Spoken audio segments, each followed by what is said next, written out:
સ્તન કેન્સર જાગૃતિ મહિનાના અવસરે દક્ષિણ ગુજરાતના સૌથી મોટા કેન્સર સંભાળ પ્રદાતા સુરત ઓન્કોલોજી સેન્ટર દ્વારા શનિવારે સ્તન કેન્સર જાગૃતિ કાર્યક્રમનું આયોજન કરવામાં આવ્યું હતું, જેમાં યુનિવર્સલ સુપર સ્પેશિયાલિટી હોસ્પિટલના CME હોલમાં આયોજિત આ કાર્યક્રમનો ઉદ્દેશ્ય મહિલાઓમાં બચવાના પરિણામો સુધારવામાં વહેલા નિદાન અને સમયસર હસ્તક્ષેપના મહત્વ વિશે જાગૃતિ લાવવાનો હતો. આ કાર્યક્રમ તમામ મહિલાઓ માટે ખુલ્લો હતો, જેમાં મફત થર્મોગ્રાફી, સ્તન સ્ક્રીનિંગ પરીક્ષણોનો સમાવેશ કરવામાં આવ્યો હતો. આ દરેક પરીક્ષણની કિંમત ₹5,000 હતી, જેમાં સુરત ઓન્કોલોજી સેન્ટરની કેન્સર સ્ક્રીનિંગ વધુ સુલભ બનાવવા માટે પ્રતિબદ્ધતા પર પ્રકાશ પાડવામાં આવ્યો હતો. ખાસ કરીને જેઓ અન્યથા નિવારક આરોગ્ય સંભાળમાં નાણાકીય અથવા સામાજિક અવરોધોનો સામનો કરી. આ અંગે સુરત ઓન્કોલોજી સેન્ટરના મેડિકલ ઓન્કોલોજીસ્ટ ડોક્ટર અંકિત પટેલે જણાવ્યું હતું કે જાગૃતિ અને વહેલું નિદાન સ્તન કેન્સર સામેની લડાઈમાં સૌથી શક્તિશાળી સાધનો છે. સારવારમાં પ્રગતિ એ બચવાના દરમાં ઘણો સુધારો કર્યો છે. જ્યારે રોગ વહેલા શોધી કાઢવામાં આવે છે ત્યારે શ્રેષ્ઠ પરિણામ જોવા મળે છે. કમનસીબે ઘણી સ્ત્રીઓ હજુ પણ ભય, દંતકથાઓ અથવા જાગૃતિના અભાવને કારણે સ્ક્રીનિંગમાં વિલંબ કરે છે. આ કાર્યક્રમ અને અન્ય પહેલ દ્વારા અમે તે માનસિકતા બદલવાની અને મહિલાઓને તેમના સ્વાસ્થ્યને પ્રાથમિકતા આપવા માટે પ્રોત્સાહિત કરવાની આશા રાખીએ છીએ. વર્લ્ડ હેલ્થ ઓર્ગેનાઇઝેશન અનુસાર સ્તન કેન્સર એ વિશ્વભરની સ્ત્રીઓમાં સૌથી સામાન્ય રીતે નિદાન કરાયેલ કેન્સર છે, જેમાં દર વર્ષે 2 લાખથી વધુ કેસ નિદાન થાય છે. ભારતમાં વાર્ષિક અંદાજે 70,000 સ્તન કેન્સરના દર્દીઓ મૃત્યુ પામે છે, જે મોટાભાગે મોડા તબક્કાના નિદાનને કારણે થાય છે, જે બચવાના દરમાં નોંધપાત્ર ઘટાડો કરે છે.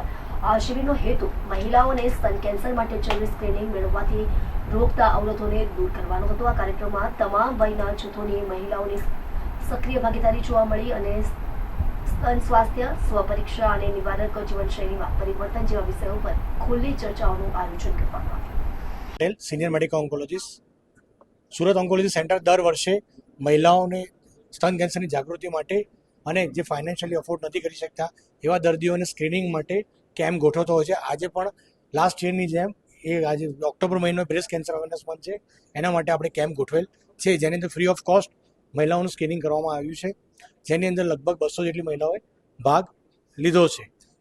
આમાં કેટલા દર્દીઓ મળે? અત્યાર સુધી તો લકીલી હજી રિપોર્ટ્સ આવવાના બાકી છે, પણ અમે આશા રાખીએ કોઈ દર્દી ના મળે. અચ્છા, વાત કરીએ આ આનુવંશિકતામાં કેટલી તકલીફ પડે? આનુવંશિક જેને જેનેટિક ડાયગ્નોસ થાય એને તકલીફની વાત નથી, પણ એને પોતે સજાગ રહેવું જોઈએ, જેથી કરીને આગળ બીજું કેન્સર ના થાય.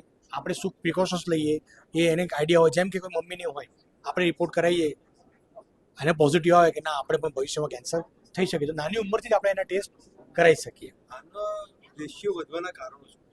મેઇન કારણ છે અત્યારે સ્તન કેન્સર જે ભારતમાં તેજ ગતિ વધુ લાઈફસ્ટાઈલ, એટલે મેઇન તો ખોરાક, બીજું સ્ટ્રેસ ફેક્ટર કે લોકો જોબ કરે, લેટ નાઇટ સ્ટ્રેસ થતો, માનસિક, ત્રીજું લેટ પ્રેગ્નન્સી. આ બધા કારણો છે કે સ્તન કેન્સર વધવાના. એમાં મુખ્ય તો ભાગ છે આપણો ખોરાક.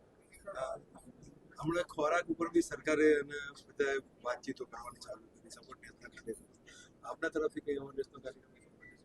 અમે અમારા પેશન્ટોને જ્યારે દર્દી આવે કે એના રિલેટિવ્સને મેઇન તો પ્રિકોશન્સ કયા લેવા, કયું ખોરાક લેવો, એના માટે વધારે ગાઈડ કરતા હોઈએ છીએ કે ભાઈ શું ધ્યાન રાખવું. એટલીસ્ટ પેશન્ટ તો થઈ ગયું, પણ એના ફેમિલી મેમ્બર પણ શું ધ્યાન રાખવું એ પણ જાણવું જરૂરી છે. જેમ કે બને ત્યાં સુધી ઓર્ગેનિક ખોરાક લેવો જોઈએ, લીલા શાકભાજી, ફળોનું સેવન વધારે કરવું જોઈએ. જે આપણો ચરબીવાળો ખોરાક છે એ ઓછો લેવો જોઈએ. સાહેબ, આપની સેન્ટર જે ખરું એમાં આજે તો કેમ્પ થઈ ગયું, પણ બીજું જાગૃતિ માટે ત્યાં આગળ કોઈ ધ્યાન આવે તો શું, કઈ રીતની? એની અંદર અમારી જોડે કેન્સર કાઉન્સિલર છે કે જે એમને ગાઈડ કરે, ખોરાકથી લઈને રૂટીનમાં શું ધ્યાન રાખવું એ બધા માટે. અચ્છા, કઈ જગ્યા પર આ બધું એ અમારે ત્યાં SOC પર જ અવેલેબલ છે. ત્યાં 9 થી 8 ત્યાં હાજર જ હોય છે. કઈ જગ્યા પર? આપણે xenon hospital complex socio circle પર. મારું નામ હેમલતાબેન દિલીપભાઈ નાયક છે. મને 3 વર્ષ પહેલાં બ્રેસ્ટ કેન્સર થયેલું. અમે સમયસર ટ્રીટમેન્ટ કરાવી, ઓપરેશન કરાવ્યું, કીમોથેરાપી લીધી અને રેગ્યુલર ચેકઅપ કરાવું છું, એટલે હવે મને સારું છે.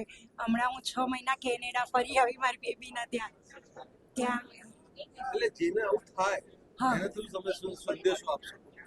એમ જ કહેવાનું કે ગભરાવાનું નહીં અને તમારે સમયસર દવાખાને જવાનું, ટ્રીટમેન્ટ કરાવવાની. તમે કોઈ પણ થેરાપી કંઈ પણ લો એમાં એટલું બધું એ નથી. લોકો તમને ગભરાવે કે કીમોથેરાપી લેવાથી આમ થાય, પણ એમાં જરા બી ગભરાવાની જરૂર નથી એમ. તો જો તમારો ફેમિલીનો સપોર્ટ હોય અને તમારું મનોબળ મજબૂત હોય તો તમને આ રોગમાંથી તમે બહાર આવી શકો છો. Thank you very much. હું ડૉક્ટર કોમલ પરીખ છું.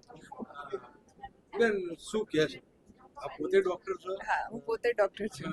અને આપણે સ્તન કેન્સર થયેલું હતું કે અવેરનેસ કઈ રીતની મહેનત અને આ પ્રેરણા? મેં જાતે જ ડાયગ્નોઝ કર્યું હતું કારણ કે હું ડૉક્ટર છું અને ટ્રીટમેન્ટ માટે અમે પહેલેથી મેન્ટલી પ્રિપેર જ હતા. અમે ક્યારેય કેન્સરની રીતે નથી જોયું. એક બીમારી છે અને એની સામે લડવાનું છે એવું વિચારીને જ અમે એની ટ્રીટમેન્ટ ચાલુ કરી હતી. અને થ્રુઆઉટ ટ્રીટમેન્ટ મેં ક્યારેય એવું ફીલ નથી કર્યું કે હું કોઈ બહુ મોટી બીમારી સાથે લડી રહી છું. હા, ફિઝિકલ પેઇન ને એવું બધું થયું છે, પણ એની સામે લડવા માટે જે ડૉક્ટરના ગાઈડન્સ હોય એ ફોલો કર્યા છે અને એમાંથી સક્સેસફુલી બહાર આવી છું. તમે પોતે ડોક્ટર છો, શું એવી તકલીફ હતી કે બીજી બેનું ડોક્ટર નથી, તમને શું તકલીફ પડે કે તાત્કાલિક ડોક્ટર પાસે જવું? પહેલાં તો સૌથી ઇમ્પોર્ટન્ટ વસ્તુ છે કે સ્ત્રીએ પોતાના સ્તનનું એક્ઝામિનેશન જાતે કરતા રહેવું જોઈએ. સૌથી પહેલું ડાયગ્નોસિસ પોતે જ કરી શકાય એવું છે, જે બહુ ઇઝી છે. અને જેવું તમને લાગે કે ગાંઠ છે કે નાની અમસ્તી વસ્તુ એબનોર્મલ ફીલ થઈ રહી છે તો પહેલાં ડૉક્ટરનો કોન્ટેક્ટ કરવો. અને મેમોગ્રાફી 40 વર્ષની ઉંમરથી રેગ્યુલરલી વર્ષે કરાવતા રહેવું જોઈએ, કારણ કે આજના જમાનામાં કેન્સરનું પ્રમાણ બહુ જ વધી રહ્યું છે સ્ત્રીઓમાં અને એની અવેરનેસ એ જ સૌથી સારું સોલ્યુશન છે.